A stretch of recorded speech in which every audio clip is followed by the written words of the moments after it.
Hello, everyone. My name is Eric Alexander. I want to welcome you all to the launch of our 2024 Black History Month session for TC Band. We have a great panel of executives who are talking through their careers. They're sharing their experiences on Black history, and it'll be a great discussion. I'll walk through the agenda. And so we'll start with an overview of TC Band for those who aren't familiar with what we do as an organization and why we exist. Then I'll walk through Black History Month history.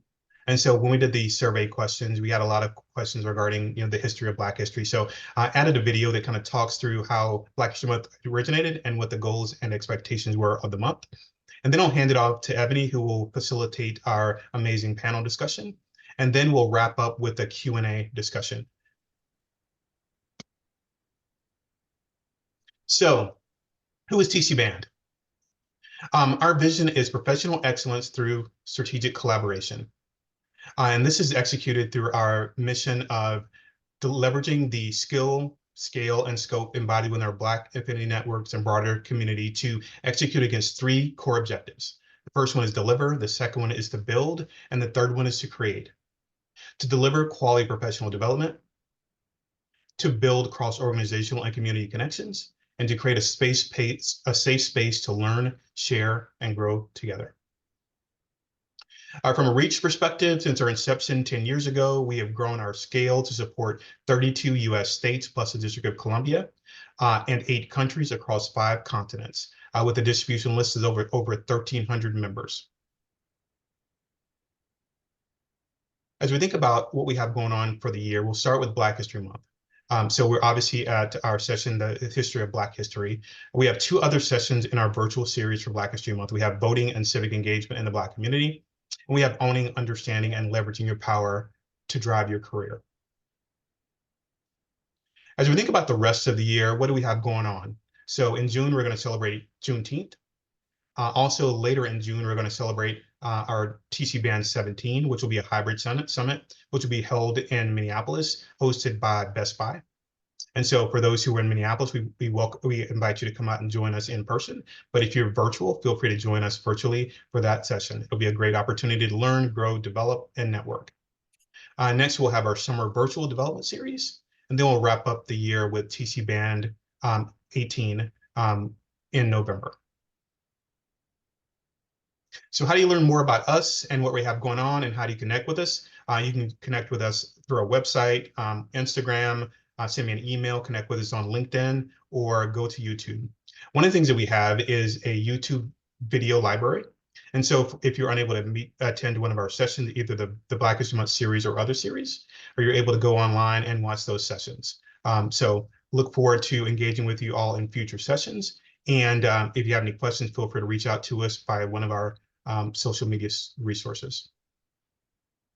So the ground rules for today's session. So please mute your phones to make sure that there's no distractions during the discussion. We're gonna have honest, candid, and transparent discussion. I had a great opportunity to meet with the panelists yesterday to do our walkthrough. And so they are engaged, passionate, and excited about this conversation. They care about our community, they care about Black History Month, and they care about moving our culture forward and ensuring that we have all the opportunities that we deserve. And so, no pauses. So what we're going to do from a question perspective, we have the run of show includes the incorporation of questions that were posed during the registration. And so Ebonee will do a great job of incorporating those. What we'll also do is have some strategic pauses during the panel discussion, which will allow me to kind of surface any questions that come up during the chat that we think are relevant to the initial discussion. And then after the panel discussion concludes, we'll have an opportunity for attendees to either come off mute and ask questions directly to the panelists, or to submit a question in the chat that I can pose to the panel. This is a safe space. And so as we think about conversations we have at work, we say, bring your whole self to work. And nobody really brings their whole self to work, and nor should we. We bring probably 70% of ourselves and our representative to work. But this is a safe space where you can bring 100% of yourself to the conversation. Everybody on the call, we have uncles, we have Thanksgiving dinners, we have Christmas dinners. We know who you are. We know how you show up. We know what you bring to the table. We know how you act when people aren't looking. we understand that, we welcome it. You're part of our community, and we welcome you to our community. And so, an example of what this conversation should look like: domino game in the backyard. You notice the person has 3-5, so he has a good hand. So, you know, take this conversation like you're at home with friends playing dominoes with people you like, and you've won a few games. So we'll have a great conversation. And so I'll transition to the start of the presentation. So I want to kick things off by talking a little bit about Carter G. Woodson, who's honored as the kind of founder of Black History Month. And so I thought this quote was relevant to what we're looking to do today. And his quote is, "If a race has no history, if it has no worthwhile tradition, it becomes a negligible factor in the thought of the world, and it stands in danger of being exterminated." And so what I'll do next is I'll share a video that goes into a little bit of background of Black History Month, and then I'll introduce Ebonee, and then we'll begin the panel discussion. So here we go. It's February, so many teachers and schools are celebrating Black History Month. But there are still many misconceptions and misunderstandings about the past, present, and future of this celebration. So today, I thought we'd go back to the beginning. Hi, this is Mike Hines, and I'm a professor here at the Stanford Graduate School of Education, where my work focuses on the history of America's schools. What we now know as Black History Month had its beginnings as Negro History Week, which was invented by the famed historian, educator, and activist Carter G. Woodson in 1926. Negro History Week was a direct challenge to traditional curricula of the time period, which often degraded and dehumanized Black people. Negro History Week was also inextricably linked to Black calls for social and political equality. More than just a chance to talk about a few notable achievements, Negro History Week was a call to action. Although Negro History Week became one of his most widely known interventions, it was only part of Dr. Woodson's efforts to develop, democratize, and disseminate information on Black history. He also pursued this work through the establishment of the Association for Negro Life and History, its journals, the Journal of Negro History and the Negro History Bulletin, and textbooks, speeches, pamphlets, and materials for every grade level from college down to kindergarten. Now, Woodson didn't do this work alone. Moving from idea to reality took the dedication of thousands of Black teachers, most of them women, who were largely responsible for shaping the celebration through their work in the classroom. It also took the work of entire communities, including churches, fraternities and sororities, libraries and lodges, social clubs, and civic organizations. This reflected Woodson's desire to encourage lay people, not just academics, to preserve and present their own histories. As the movement continued to grow, it outstripped the bounds of a single week, and the word Negro, which was outdated by the 1960s, was replaced by a new generation born and raised in the civil rights struggle. Black History Month emerged in its current form during those decades and is still going strong. So, is this celebration still relevant today? Well, it depends on who you ask. Critics charge that the progress we've made from the 1920s to the 2020s has largely made Black History Month irrelevant. Or that worse, singling out Black history is actually counterproductive to broader efforts at inclusion. Although we may have made progress, however, research from the Southern Poverty Law Center and other sources still shows that we are far from our goal of honoring the multiple voices in our classrooms and challenging dominant narratives. At the same time, new and emerging movements for racial justice call out for historical context, which our schools simply fail to provide. Carter G. Woodson himself was cautiously optimistic that students in the future would no longer need Black History Month if we taught in ways that honored and elevated our students and told their stories all year long. But we're not there yet. So Black History Month will continue to be what it always has been: a celebration, a stinging indictment, and a call to action, all in one.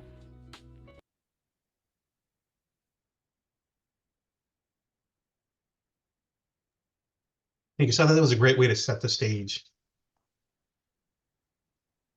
So I'll transition over to Ebonee. So I've known Ebonee for a little while now. Met her when I was working at General Mills.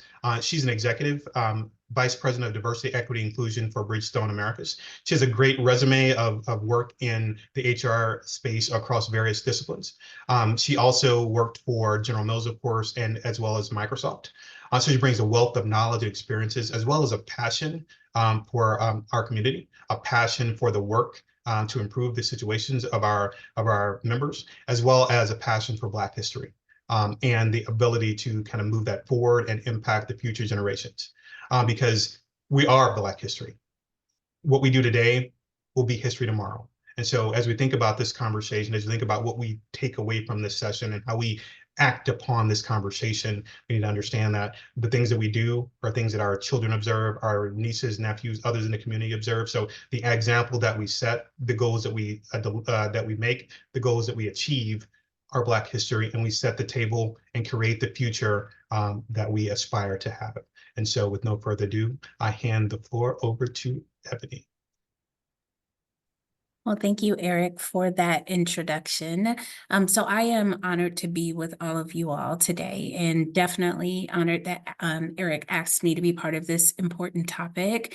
What I like to do, I know Eric gave you the professional accomplishments, but I like to give you a little bit of the personal, and I'm going to ask our panelists to do the same, because I find that when you know the person, you know the values, you know where they're coming from, and although they may say something that you don't agree with, you can put it in the context of where they're coming from in their background. So I'll just give you a little bit about me.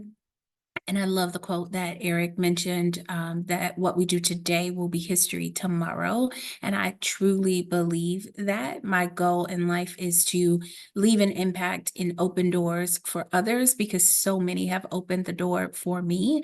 I am a product of public and private school. We had a very lively debate yesterday about that. But I had teachers, I had mentors, I had those that helped me understand the potential that I had and how to harness that.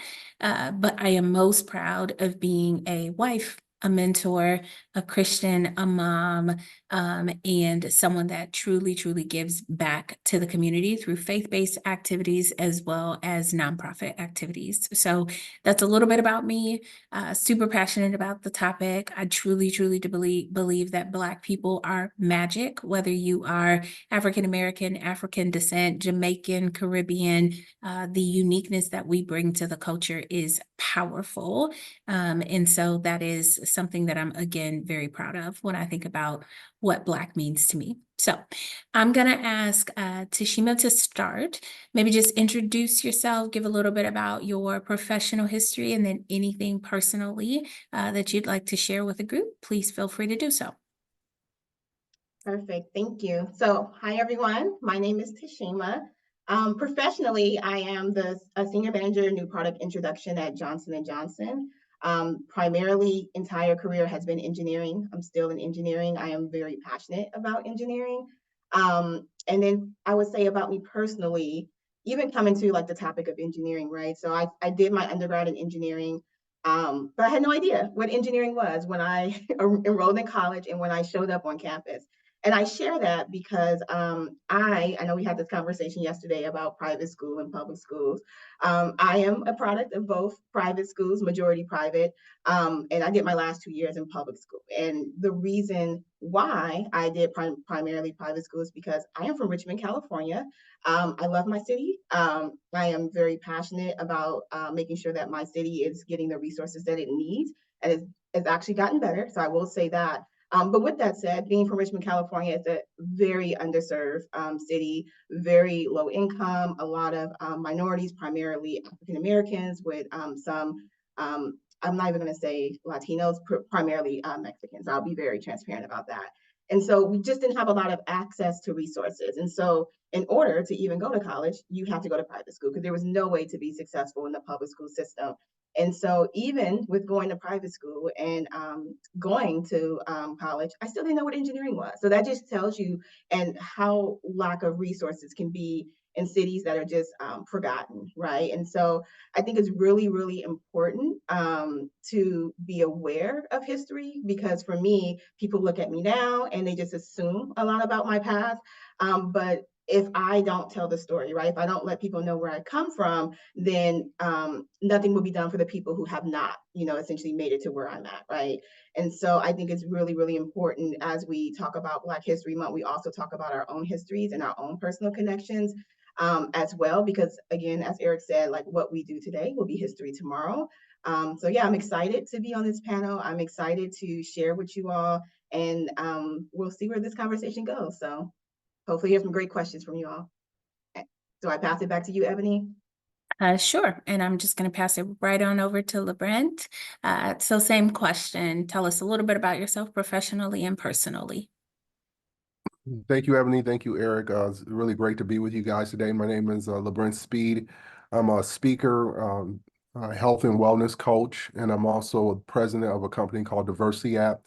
DiverseCityApp was created to be a DEI tech company that's specifically designed to help organizations that are passionate about diversity to be able to help them with training, engagement, and tracking, something that I think is lacking in the DEI space. My professional background is I have been in sales and marketing for about 30 years. And so I'm very passionate about that, but I'm also very passionate about the health and well-being. So well, part of my journey is I've lost like 130 pounds, but it's the why behind it that really fueled it, especially from our people perspective, and that many of us, even though we might be in good positions professionally, do not take care of ourselves, and those numbers are jarring. I did grow up in North Minneapolis. For those who are from Minnesota, North Minneapolis, a graduate of North High School, North High, and if you know, you know. So if we're having that conversation about public and private schools, North High was actually the only public school I ever went to in my life. Spent the entirety of my K to 8th grade in private school, and also college and graduate school. Also a minister, father, and husband. And so this topic about Black history is very passionate to me, and I love the quote, "What we do today will be history tomorrow," and then we are Black history. Because one of the questions I've been asking myself, my other professional Black friends as of late is it significantly different now than it was for our kids than it was for us 20, 30 years ago when we were getting the workforce? I think we're being honest, it's not.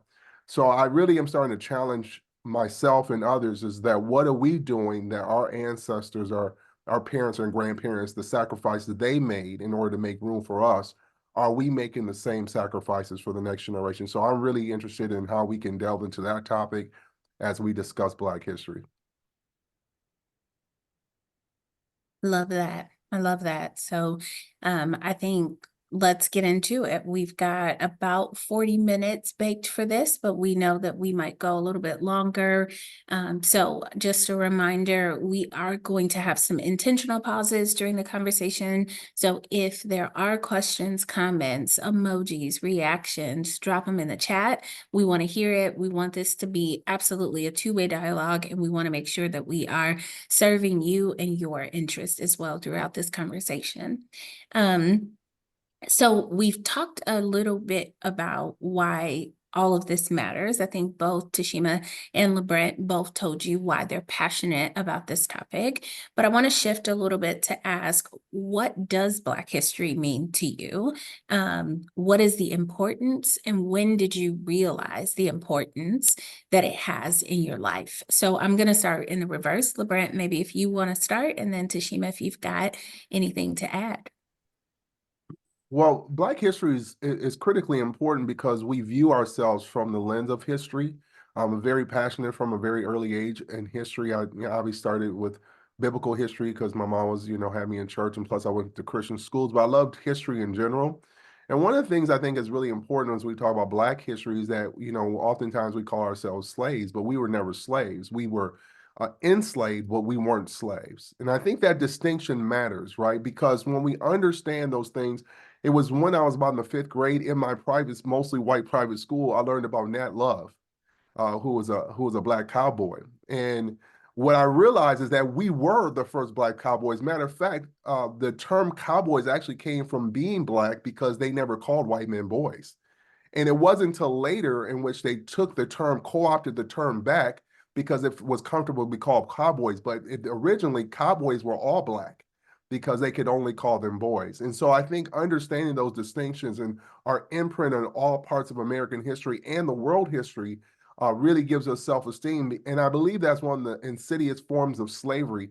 And one of the things that makes the slavery of America the most insidious, destructive form of slavery the world has ever known. And one of the ways it did that was destroying and co-opting our history, so that we didn't know what we were, and we only believed it through the lens of slavery. And so I think history is important because it frames who we are, and it frames where we came from, which gives us self-esteem and pride. So I think that's why I'm really passionate about history and making sure that we center history for our people.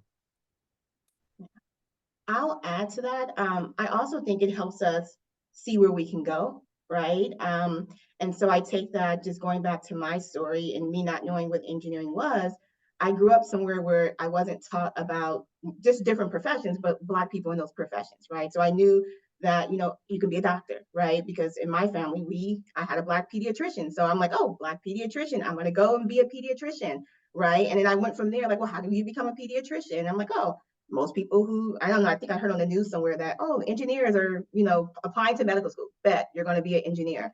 I think for me, having the importance of Black history, if I was taught, right, like not only are Black people doctors, right, because I knew Black people were doctors, I knew they could be nurses, I knew they could be teachers, because those were the things that were shared with me. But had I been taught of all the ways that Black people had contributed to society, whether it be engineering or whether it be, let's just say commercial functions, because I work in a product-based industry, is just getting exposure to what you can actually do and how you can be successful because you've seen other people have done it, right? And if you don't know what people have done that look like you in the past, sometimes you limit your scope of what you think you can be or where you think you can go. So I think it's important because it opens up a world of opportunity that you may not otherwise have if you just don't know, right? And so I think that that's another reason it really shapes where you see yourself in the future as well. So knowing where everyone behind you have come from, what they've been able to accomplish, it gives you a sense of, yes, I can do that too, or I can add to that. And so I think it's important from that perspective as well.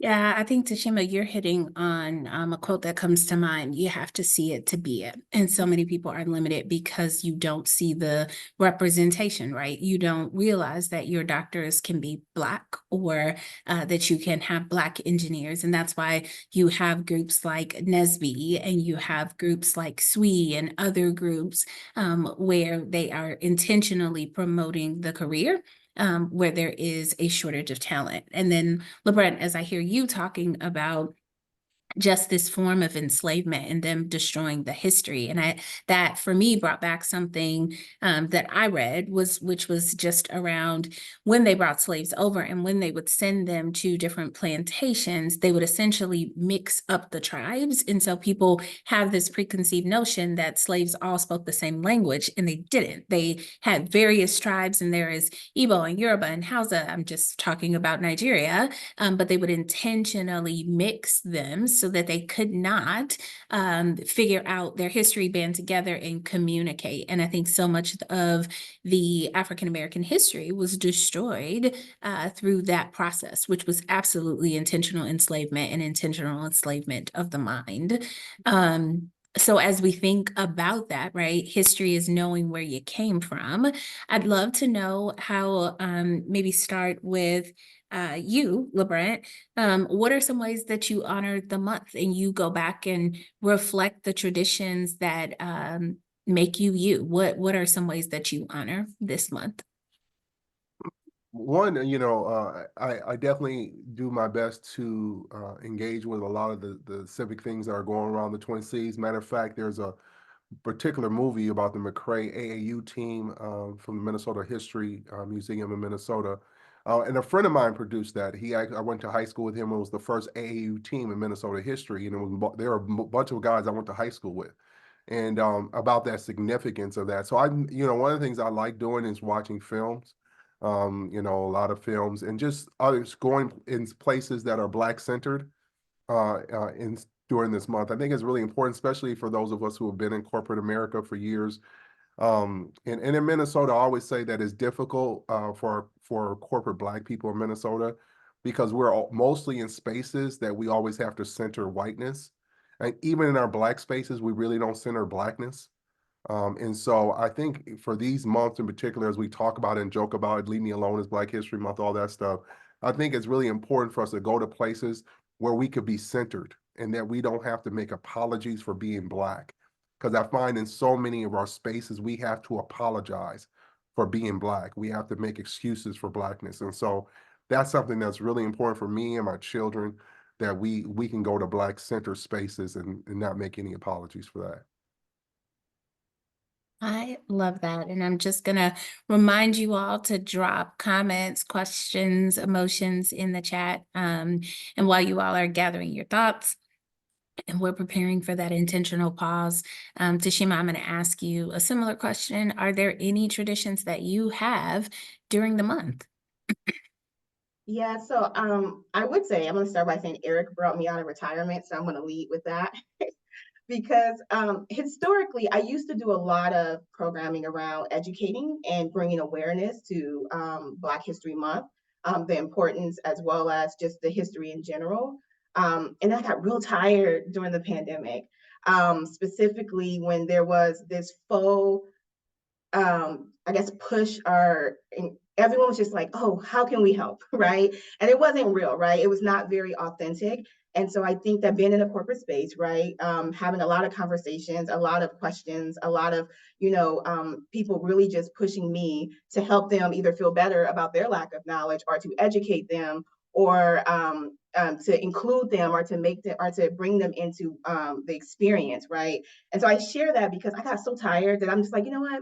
I'm not doing it no more. I'm not entertaining the questions. If someone asks me, I let them know that there's Google. I'm not sitting on the panels. I'm not doing the events or the programs. I was just so exhausted. And so more recently, and I share that because more recently, what I've been doing, I've just been similar to LeBrent. I've just been like surrounding myself with ensuring I'm in Black spaces that love and support me, right? That's kind of what I do. And specifically during like Black History Month, like engaging with content. That is, not necessarily, I would say cheeky content. I guess that's the best way to explain it. Like, the content around Black History Month, leave me alone, similar to what LeBrent was saying, but just really enjoying people, putting their foot down and people like telling their truth and just really kind of like just from a social media perspective, just engaging in that sort of content and just light and, carefree and joyful, right? And really trying to protect my peace from, going too far down because, you can, if you read the comments, you can go down some holes, but really just engaging in fun content. So that's kind of what I was doing more recently. And I think that, I'm sure a lot of people on this call, especially if you're Black, a person of color, or a minority, you can kind of relate to just being tired. And I think sometimes it's okay to just your involvement just be like very surface level, carefree, light, and airy. And so that's what I've been doing more recently. Today is my first panel, so that's why I say Eric brought me out of retirement. But I think it's good to protect your peace in that way as well. And centering yourself and taking care of yourself and letting Black History Month be a reminder of all the things that just observing how that can impact your physical, mental health, and making sure that you're finding safe spaces for yourself and doing activities that recharge you and not feeling the need to go out and educate the masses and change the masses because you're not going to do that in February of 2024, right? It's a long road. So it's a matter of like figuring out ways to contribute in a meaningful way that over time we get to our end goal. Yeah, absolutely. I hear both of you saying you're pouring into yourself, surrounding yourself with the beauty and the essence that is Blackness, so that when the time is right, you can gear up for the journey and make the change and the impact. I've got much more to say on that, but I do want to honor that promise. Eric, is there anything in the chat, any thoughts from you, any questions that are sparking?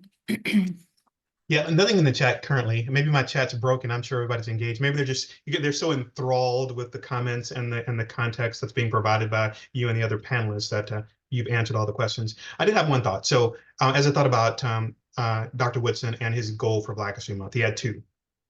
One was for us to learn as a community about our history, so we'd have the pride and knowledge of our successes in the past as it becomes kind of the baseline for us to grow and develop and build upon that for the future. But the second piece was to inform the majority community as well and create a perspective of the Black experience that's different than the comic strips and the blackface and the other, and even if you look at the media today, some of the perspectives of the Black community managed by media are different than the reality. So how do you balance that? To Tashima's point, specifically around self-care and owning your own peace. How do you balance that with sincere interest or sincere need for people to better understand our community, while balancing your own personal peace? Is it a responsibility for us to help, or is it an option for us to help inform? I would say Dr. Woodson would say it's a responsibility for us to help inform others of the positive things. So I pitch that to the panel. Yeah, so Eric, as usual, you're always asking insightful questions, and there are many, many layers. So let me help simplify layer by layer. So the first question, I think, is it our responsibility to educate the masses? And then there were some subsequent pieces there as well. But let's start with that question first. And I know we kind of touched on this yesterday, so I'm very interested to see this question come to light. Tashima, do you want to start there? Yeah, I can start there. I would say I would agree that it is our responsibility to educate. But I think we need to, well, not we need to, it's the definition of educate, right? So for me, for example, when I was going through my period of being tired, right, and just worn out, instead of me engaging in conversations that were depleting me, right, what I would do is, and I think I said this, I would encourage people to, do the research themselves, right, to look it up themselves. And then I would, especially if someone was close to me, then I will follow up with them and be like, what did you learn when you did the research yourself, right? So that's my way of saying, like, I took on the responsibility. I gave you tools that you can go and you can educate yourself because I don't have the bandwidth to do it for you right now. And then I follow up to see if you've done that. And if you haven't done that, then I call out how, your initial request for information or your initial interest or engagement, how it can be draining for someone like me to have given you all that information, but you weren't interested enough in order to go find it for yourself. So like, how truly interested were you?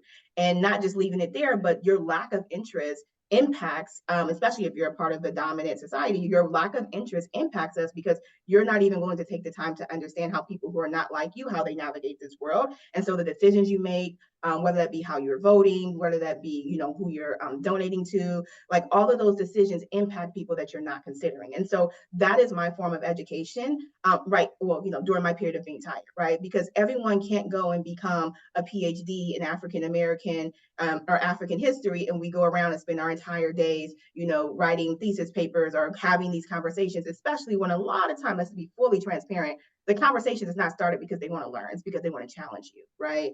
And so that's another lens, a part of the puzzle as well, is that, yes, I can say it's my responsibility to educate you, but I don't have to argue with you. I don't have to debate you. I don't have to justify my existence with you. I don't have to do any of those things. And so I can give you tools to help you educate yourself. And a lot of times when people take those extra steps and actually look at the tools and they can answer the questions, we can have conversations, but I'm not going to deplete myself to convince you that my presence here is worthy, that my history should be learned or should be considered, because I don't go around doing that to other people, right? And that other people being the dominant majority, or even people of color, right? Or other minority groups. It's like, if I don't know something, I'm willing to at least do the initial base level research so I can even frame my question in a way that's not going to come off as a challenge to them, so that I can truly show them interested in learning. And so I think that we kind of have to figure out, like, what is your definition of education, and everyone's definition of how you go about educating is going to be different. Yep. LeBrent, I see you coming close to the screen, so I know you got something to say. It's the Shima is difficult to follow. I wouldn't disagree with the Shima in that, only that I don't know if I necessarily feel like it's my responsibility to educate people. What I realized as I become older is that people educate themselves on what is important to them. And ultimately, whether, Eric is like, maybe people are so enthralled. I still think even in these spaces where we say it's safe, we might be thinking somebody's recording this, this is, whatever the issues are, people aren't going to be very transparent, because I think in many times, we've heard it said before, knowledge is power, but I don't really agree